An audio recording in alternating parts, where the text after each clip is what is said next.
some of the bright spots. We have already achieved a lot in a relatively short time. We should encourage potential investors. Since the signing of the Comprehensive Peace Agreement in January 2005 here in Nairobi, Juba, the city capital of South Sudan, has been transformed in just 2 years from a ghost town into a vibrant commercial hub. Banks and other companies from countries in the region are choosing to expand their businesses in South Sudan. Uganda, for instance, is Sudan's biggest trading partner. Uganda earns about US 200 million annually from trade with our country. Uganda is also establishing a US 1.2 million industrial park in Gulu for manufacturers. This is targeting South Sudan. Other countries are also benefiting from trade with South Sudan, including Kenya, Ethiopia, DRC, Congo, Eritrea, Tanzania, Zambia, and South Africa. There are numerous opportunities in South Sudan today. The depleted state of our road infrastructure is potentially a big opening for investors and professionals, such as road engineers, contractors, manufacturers of steel and cement makers to do business in our country. We also require millions of housing units to house our population. I want to brag a little. We are blessed with almost considerable resources, wildlife, minerals, oil, as you all know, fertile soil. The third, this is the world's largest wetland, is also declared a Ramsar site. Vast potential in agriculture, minimums of rainfall. Our wildlife potential is greater than Kenya and Tanzania combined, although it is not developed. Our 10 state capitals need, just like the national capital, they need from physical to social infrastructure. All that is needed.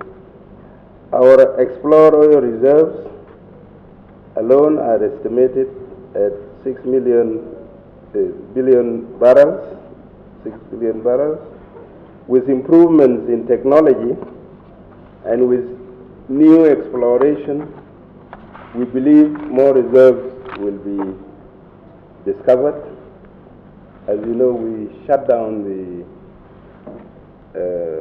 oil export because of difficulties between us and our northern neighbor. However, we have planned to build alternative infrastructure. We have planned to build 2 oil pipelines leading to the sea, one through Kenya, the other through Ethiopia and Djibouti.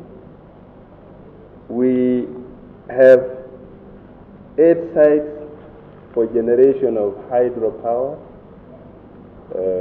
Energy is very important. We have Fula, we have Laki, Shikola, Beden, and many other sites for generation of hydropower. We could contribute the provision of hydropower to the rest of Africa. On our part, we have put in place the necessary procedures and systems to create a business-friendly environment.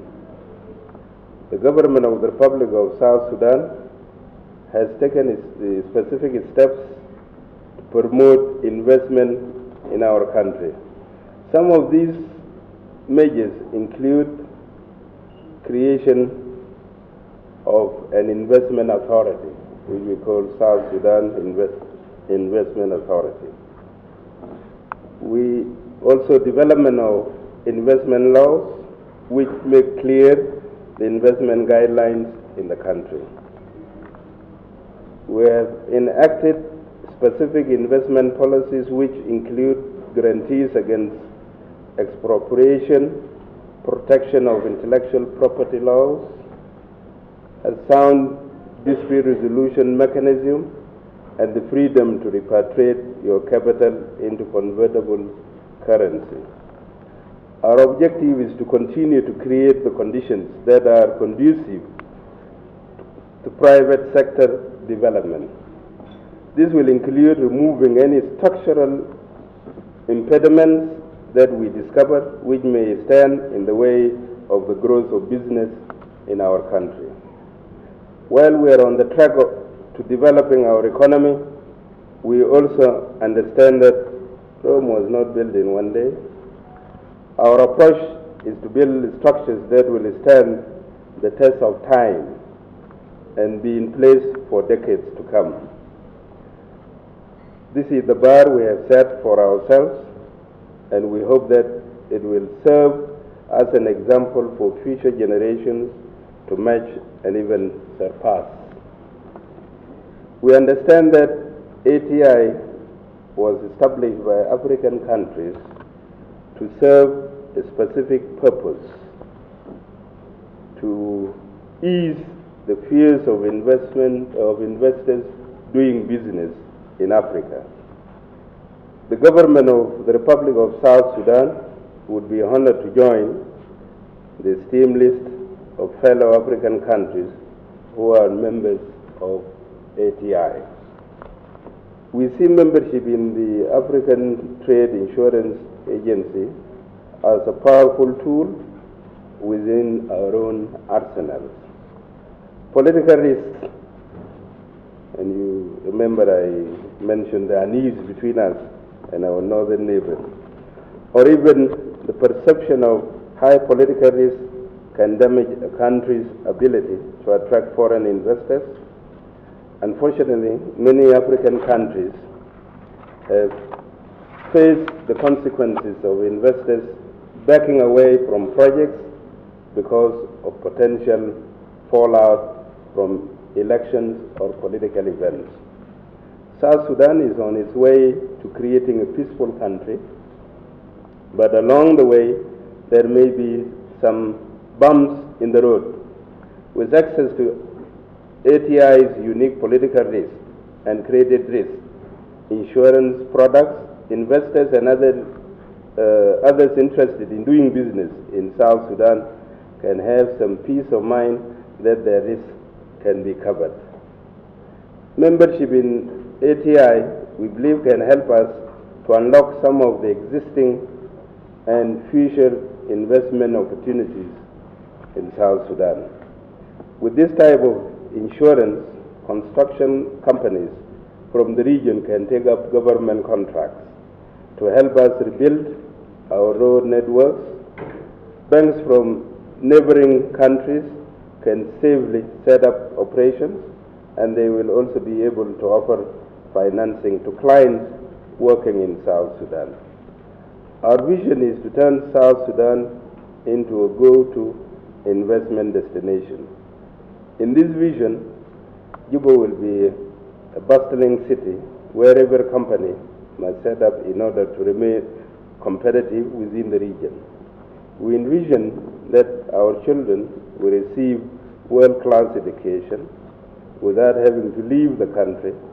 Our citizens will feel safe, and the world will view my country as a top tourist destination. Will we be able to achieve this vision in our lifetime?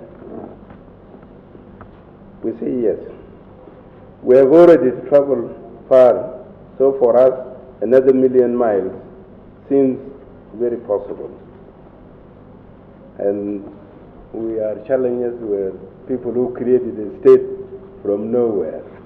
So we think we can make it. We realize that to achieve these objectives, we will require the help of our friends and our neighbors in regional blocs such as the East African Community and within organizations such as ATI.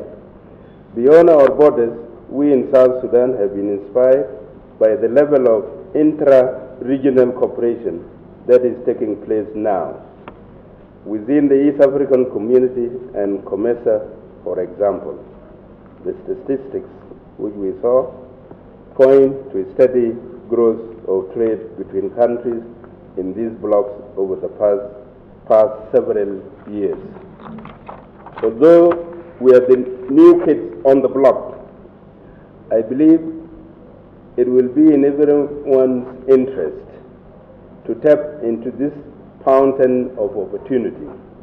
My hope is that South Sudan can someday be included in the positive statistics of countries trading with one another in the region.